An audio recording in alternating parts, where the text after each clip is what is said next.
আমাদের তাহলে একদিকের কাজ মোটামুটিভাবে শেষ। পরবর্তী কাজের দিকে আমরা এগিয়ে যাচ্ছি। আমাদের ব্যাটারি এখন সুন্দর করে যে ব্যাটারির ক্লিপগুলো আছে এগুলো লাগানো শেষ। আমাদের ব্যাটারি পানির যে জ্যাকগুলো আছে এগুলো লাগানো প্রায় শেষ। এখন আমরা কি করব, ব্যাটারিটাকে সেট করে নিব।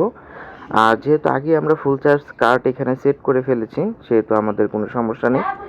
দেখুন এখানে আমরা ফুল চার্জ কার্ট ব্যবহার করেছি ডাবল রিলেটটা, এটা কারেন্ট আসলে গেলে অফ অন হবে, প্লাস হচ্ছে এটা খুব সুন্দরভাবে চলবে। তো এইভাবে আমাদের কাজগুলো সম্পন্ন করে থাকি। দেখেন এখানে যে স্টিকারটা আছে, স্টিকারটা এখন আমরা মাঝ বরাবর বসিয়ে দিব যাতে কোনো রকম প্রবলেম না হয়। তো কাজের সৌন্দর্য হচ্ছে নিজের হাতে। আপনারা সুন্দর করে কাজ করবেন এবং আমাদের সাথে থাকবেন। আমরা সবসময় আছি আপনাদের পাশে। যে কোনো পরামর্শ এবং যে কোনো তথ্যের জন্য আমাদের সাথে সরাসরি যোগাযোগ করতে পারেন, কোনো সমস্যা নেই।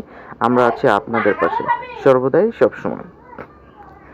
আমরা এই রিলেটাকে খুব সুন্দরভাবে সেট আপ করেছি। দেখুন একদম ক্লিন এবং ফ্রেশ, ব্যাটারি কানেকশন থেকে শুরু করে অ্যাডাপ্টার কানেকশন, লাইন কানেকশন সব কিছু আমরা পারফেক্ট রাখার চেষ্টা করেছি।